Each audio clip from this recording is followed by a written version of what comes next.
Grâce à ces équations, on va pouvoir trouver la trajectoire de deux objets après qu'ils se soient rentrés dedans. Le premier cas, c'est le choc élastique. C'est quand il y a deux objets qui se rentrent dedans, qui repartent chacun dans leur direction, et qui ne se sont pas abîmés, qui ne se sont pas déformés.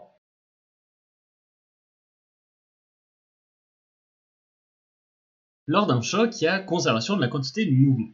Ça veut dire que la somme des quantités de mouvement avant l'impact est égale à la somme des quantités de mouvement après l'impact.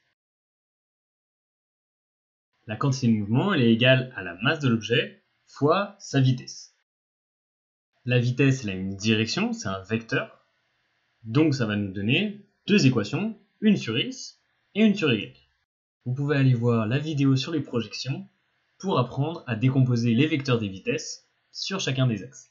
Donc voilà les équations obtenues avec la conservation de la quantité de mouvement lors d'un choc avec deux objets.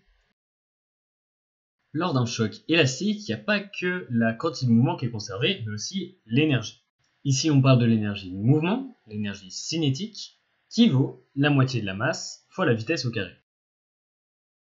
Pour l'énergie, on n'a pas besoin de projeter sur les axes, ce qui va compter c'est la norme, c'est la valeur. Donc si un objet il va à 12 mètres par seconde, tu mets 12 direct. Voilà les équations qui régissent les chocs élastiques en deux dimensions. La deuxième catégorie de chocs, c'est les chocs inélastiques. C'est quand les deux corps ils restent collés après l'impact.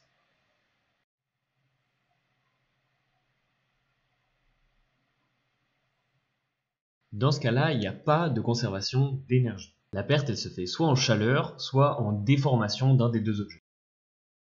Par contre, la quantité de mouvement, elle, est conservée.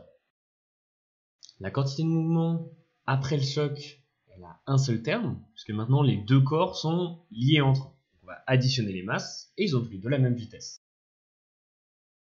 Ce qu'il faut se rappeler pour les chocs, c'est que dans tous les cas, il y a conservation de la quantité de mouvement. La différence est au niveau de l'énergie. Pour les chocs élastiques, quand les deux objets se séparent après l'impact, l'énergie est conservée. Quand c'est un choc inélastique, que les deux corps restent collés après l'impact, là, il n'y a pas de conservation d'énergie. Si tu as besoin d'aide pour tes études et que tu veux être prêt pour tes examens, va sur facile.com. N'hésite pas à mettre en commentaire s'il y a un sujet sur lequel tu aimerais bien que je fasse une vidéo. Bon courage, tu vas y arriver.